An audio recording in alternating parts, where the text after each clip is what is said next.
Hello সবাইকে, good morning. কেমন আছো সবাই? আশা করছি সবাই অনেক ভালো আছো, সুস্থ আছো। নতুন একটা দিন, নতুন একটা ভ্লগ নিয়ে তোমাদের সামনে আবার হাজির হলাম।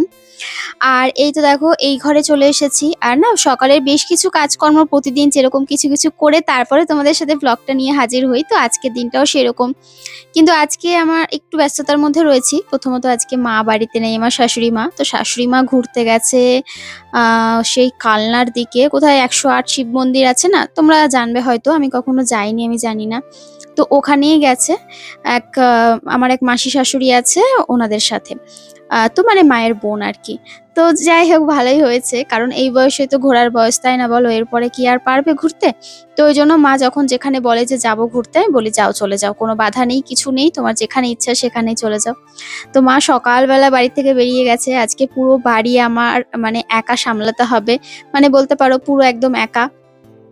আর মেয়ে রয়েছে, তো মেয়ে তো স্কুলে চলে গেছে। আর এদিকে বর রয়েছে। তো আমি এদিকে দেখো টুকটুক করে কাজ করছি। আমি যখন কেউ বাড়িতে থাকে না, তখন একটু আস্তে, আস্তে কাজ করি। কারণ অত না তাড়াহুড়ো করে পারি না। আর এমনিতেই এখন প্রচন্ড ধীরু হয়ে গেছি। সব কাজ এখন সামলে উঠতে পারি না তাড়াহুড়ো করে। খুব আস্তে, আস্তে ধীরে সুস্থে তারপরে কাজ করি।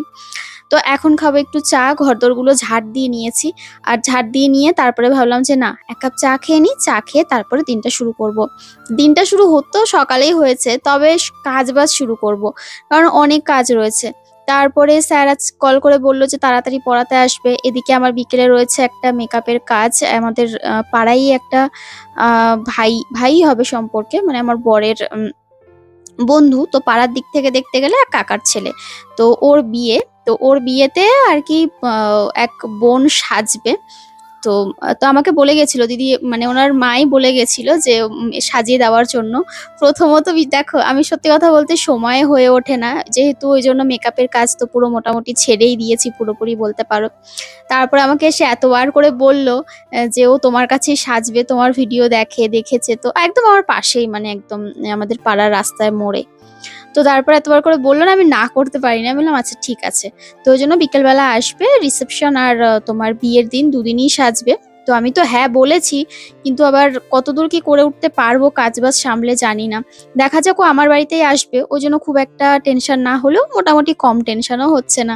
টেনশন বলতে কি, ওই একটু চাপের মধ্যে আছি যে তাড়াতাড়ি সব কাজবাজ সেরে সবাইকে যাতে খাইয়ে দিতে পারি, তারপরে আসুক, কোনো সমস্যা নেই। তো এদিকে ওই জন্য সকাল সকাল বরকে স্নান করিয়ে দিয়েছি আর মেয়েকে স্কুলে দিয়ে এসেছি। তারপরে এদিকে বাকি কাজকর্ম যেগুলো সেগুলো এক এক করে নিচ্ছি। আর আজকে হচ্ছে তোমার বুধবার, বুধবারের ভ্লগ তোমরা দেখতে পাচ্ছ। তো বুধবারের ভ্লগ বোধহয় হ্যাঁ, বুধবারের ভ্লগ ভ্লগ বৃহস্পতিবারেই যাবে। তো এদিকে দেখো ব্যালকনিটা কিন্তু মোটামুটি একটু সাজাতে পেরেছি, তবে ব্যালকনি নিয়ে আরো কিছু ইচ্ছা আছে। কিন্তু যদি একবার বর্ষা নেমে যায় না, ওই ভয়েই আমি ডেকোরেশন করতে পারছি না। কারণ যখন জল মানে জানলা দিয়ে ঝাঁট আসে বৃষ্টির, এত পরিমাণে আসে, তখন সেটা বলে বোঝানো যাবে না। তোমরা তো দেখেছো, তোমাদের দেখিয়েছি। তো বলতে বলতে আমার দোতলার ঘর কিন্তু পুরো সব মোছা হয়ে গেছে। আর এবার যাব নিচে। নিচেরও বেশ কিছু কাজকর্ম আছে, যেহেতু কালকে মোছা হয়নি। একদিন পর পর আমি নিচের ঘরগুলো এসে সব মুছে দিই, যেহেতু মা রান্নাবান্নাটা করে দেয়। ওই জন্য মোছা টোচাগুলো যতটুকুনি পারি করি। মানে শরীরে স্বাদ দেয় যতটুকুনি চেষ্টা করি করার। তারপরে তো মাঝে মাঝে ভীষণ কোমরে ব্যথা, পায়ে ব্যথা, এটা তো আছেই। এটা তো আমার সঙ্গ ছাড়বে না। তো তারপরে এই যে কিছু কিছু বাসন ছিল সেগুলো মেজে নিলাম। আর মেজে নেওয়ার পর গ্যাস ট্যাসগুলো ভালো করে মুছে নিয়েছি। আর মুছে নিয়ে তারপরে এই সিঙ্কটা একটু পরিষ্কার করব। এই সিঙ্কে যে কলটা না, এটা কেমন দেখো নড়বড়ে হয়ে গেছে। একবার তো পুরো খুলেই বেরিয়ে গেছিল, চারিদিকে পুরো জল আর জল। তারপরে আবার সে দাদা এসে ঠিক করে দিয়ে গেছে। আমাদের বাড়িতে মোটামুটি টুকটাক কিছু হলেই তখন দাদাই সব ঠিকঠাক করে। যেমন ধরো টুকটাক কি বড়সড় জিনিসও ঠিক করে, কারেন্টের সব কাজ টাজগুলো।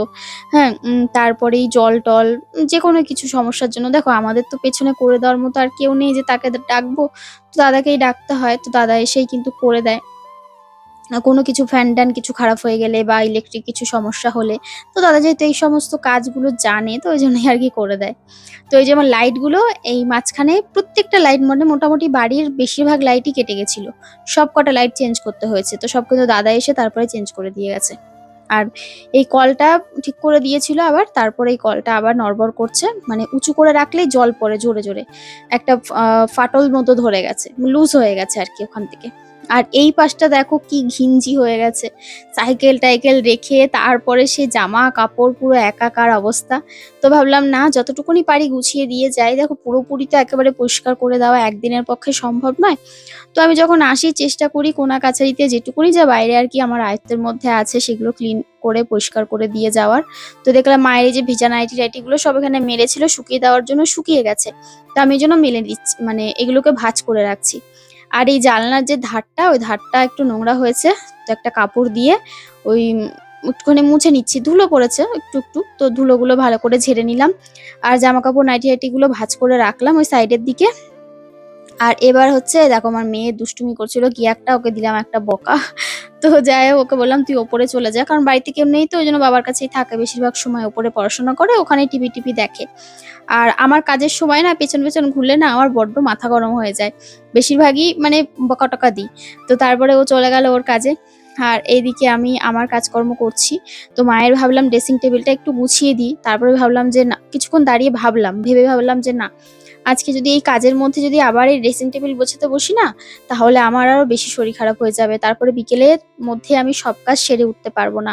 ভিডিও এডিট রয়েছে, সমস্ত কিছু রয়েছে, সব সামলে, তারপরে ফেসবুক পোস্ট করা রয়েছে, ইউটিউব পোস্ট করা রয়েছে, সবকিছু করে না তারপরে বোনটাকে আমি আর সাজিয়ে দিতে পারবো না। তো এতবার করে বলে গেছে, এবার আমাকেই কনফার্ম করে গেছে। এবার আমি যদি বলি পারবো না অসময়ে, তখন স্বাভাবিক যে কারো মাথায় রাগ হবে। তাই উজ্জ্বল বললো যে না, করো যতটুকুনি পারবে, যেভাবে পারবে করো, তুমি তো ভালোই করো। তাই আমি বললাম যে ঠিক আছে চলো, যা হবে দেখা যাক, করি তো। আর এদিকে এই ঘরে আসলাম, এই ঘরে এসে বিছানাটা টান টান করে পেতে দিলাম, বালিশ কাঁথা সব একদম জায়গায় রেখে নিচের বেডটাকেও ঝেড়ে দিলাম। অনেকেই বলেছে কণিকা এখনো এই বেডটা পাতার কি দরকার, এটা তুলে ফেলো। তো আমি অনেকদিন ধরে বলছি মাকে এটা তুলে ফেলার দরকার নেই, কিন্তু সমস্যা কি বলতো, এটা রাখবো কোথায়? আমাদের তিনতলা যে ঠাকুর ঘরের ওখানটায় রাখবো ভেবেছিলাম, কিন্তু ওখানে না বর্ষার সময় জল ঢোকে। এবার যদি ওখানে বর্ষার সময় জলটা না ঢুকতো, তাহলে ওখানে রেখে একটা গদি একটা রেখে একটা চাদর একটা বালিশ দিয়ে দিলে যে কোনো মানুষ মানে বাড়ি থেকে আসলে থাকলো, বা ধরো আমরাও গিয়ে একটু রেস্ট করতে পারলাম, মাঝে মাঝে গিয়ে বসলাম, সেটা হয়ে যায়। কারণ ওখানে তখন ঠাকুর থাকে না, ওই জন্য। তো ভবিষ্যতে কি করবো ওই ঘরটা এখনো পর্যন্ত জানি না। তো কিন্তু মাকে যেহেতু ম্যাট্রেস একটা নতুন কিনে দিয়েছি, তো ওই ম্যাট্রেস এখানে একটা নয় দুটো আছে, একটার পর আর একটা পাতা, নিচে যে গদি দুটো পাতা। তো ওই দুটো, ওই জন্য মায়ের বিছানার উপর এখন ওঠানোও যাবে না। কোথায় রাখতে হবে, রাখতে গেলে দাঁড় করিয়ে রাখতে হবে। এবার দাঁড় করিয়ে রাখার জায়গা কোথায়? আমাদের ঘরে তো দেখছো সব কটা ঘরে মানে জ্যাম, দুটো ঘরে মোটামুটি শোকেস আলমারি সমস্ত কিছু রয়েছে। এবার ওখানে যদি দাঁড় করিয়ে রাখি না, ঘরগুলো দেখতে খুব বাজে লাগবে। প্রথমত বারান্দায় সাইকেল টাইকেল এত কিছু রাখা রয়েছে, ওখানটায় দেখতে তো একটা বাজে লাগেই, কিন্তু তারপরেও কিছু করার নেই, রাখারও জায়গা নেই, রাখতে হবেই। এবার ওগুলো যে ছাদে রেখে আসবে সেটাও সম্ভব নয়, মানে নোংরা লেগে যাবে, নষ্ট হয়ে যাবে, জল লেগে যাবে। তো ওই জন্য ভেবে আর ওঠানো হচ্ছে না। তো এখন তো গরমকাল, এখন উঠিয়ে দিলে ভালো হতো। ঘরদোর যত ফাঁকা থাকে গরমকালে না, দেখবে তত দেখতে ভালো লাগে, তত শৌখিন লাগে ব্যাপারগুলো। এবার অতটাও শৌখিন তো আমি নই, কারণ চেষ্টা করলেও হয়ে উঠতে পারি না কাজের চাপে, সত্যি কথা এটাই। চেষ্টা করি, ভাবি যে প্রত্যেকটা কোণা ঘরে খুব সুন্দর করে সাজাবো, ডেকোরেশন করব। প্রথমত দেখো যে কোনো জিনিস মানে সাজানোর পেছনে কিন্তু খরচাও আছে অনেক। তোমরা বলেছিলে যে নিচের ওই সাইকেল টাইকেল গুলো সরিয়ে কণিকা একটা সোফা সেট কিনে ওখানে রাখো, দেখতে ভালো লাগবে, জানি। তবে কি বলতো, আমার যে কোনো জিনিস সব তো আমাকেই করতে হয়, যতটুকুনি পারি আমি উজ্জ্বল মিলে। এবার আমাদের সংসার আমাদেরই করতে হবে। আবার যতটুকুনি মানে ছিল না সব আস্তে আস্তে করার চেষ্টা করেছি, কিন্তু এই মুহূর্তে আর সোফা সেট কিনে তারপরে ওই বন্যার জল এই সব ভয়ে তো দোতলা করা হলো, উজ্জ্বলকে উপরে নেওয়া হলো। এখন যদি নিচে আবার এই সোফা দিয়ে সাজাই, তারপরে আর এক সমস্যা। তো ওই জন্য আর করছি না এই মুহূর্তে, খরচা সাপেক্ষ ব্যাপার, সবকিছু তো বললেই হয় না। তবে দেখা যাক, কখনো যদি আবার হয় মানে সামর্থ্য হয় কেনার মতো, তো অবশ্যই কিনবো, সাজাবো, তখন ভেবে দেখবো। এখনো কিছু ভাবিনি এইসব। এই বাড়িঘর করতে করতে দেখো না কত বছর কেটে গেল, এখনো তো কমপ্লিট পুরো করতে পারিনি। উঠোনটা বাকি আছে, আরো কিছু কিছু কাজ বাকি আছে, বাইরের বাইরের রং বাকি রয়েছে, সেগুলো এখনো করতে পারিনি। নতুন বাড়ি করে রঙও করা হয়নি এখনো পর্যন্ত। তো সেগুলো তো হয়ইনি, এখনো জানি না কবে হবে, কবে করে উঠতে পারবো। কারণ এখন ঘরের কাজে হাত দেওয়া মানেই হচ্ছে প্রচুর টাকা খরচ। আমি যে সময় করেছি সেই সময় তো প্রচুর খরচা হয়েইছে। এবার আমার পরপর যারা করেছে তাদের আরো বেশি খরচা হয়েছে, কারণ দিন যাচ্ছে জিনিসের দাম বাড়ছে, ইট বালি সিমেন্টের দাম বাড়ছে, রঙের দাম বাড়ছে, মিস্ত্রি খরচা বাড়ছে, সবকিছুই বাড়ছে। তো যে কারণে ঘর করা এখন সত্যি কথা বলতে দুঃসাধ্য ব্যাপার হয়ে যায় মানুষের পক্ষে। আর ওই ঘরগুলো, ছোট ঘরগুলো অনেকেই বলেছে ভেঙে দিতে। ওগুলো যে ভেঙে দেবো, ভেঙে দিয়ে ভাবছি ইটের গাঁথনিগুলো রয়েছে ওগুলো যদি ভেঙে দিই, পরে আর গাঁথতেও পারবো না। তো ওইজন্য ওইগুলো ওভাবেই রেখে দিয়েছি। কত চিন্তা এইটুকুনি মাথায় নিতে হয় বলো তো? মানে সেই কবে থেকে সংসারের হাল ধরেছি এখনো পর্যন্ত চলছে আমার। এইটুকুনি মাথার মধ্যে পুরো সংসারের চিন্তা, কত চিন্তা না? এটা হলে ওটা হতো, ওটা হলে ওটাও নষ্ট হয়ে যাবে, ওটা হলে ওটা ঠিক হবে, কত চিন্তা মাথায়। সবকিছু সামলে ম্যানেজ করে চলার চেষ্টা করি বলেই হয়তো আজকে সংসারটা টিকে আছে। না হলে সংসারটা টিকে আছে বলতে আমরা মানুষগুলোকে ভালো রাখতে পেরেছি, এটাই হচ্ছে ব্যাপার। সংসার তো থাকবেই, সংসার আর যাবে কোথায়?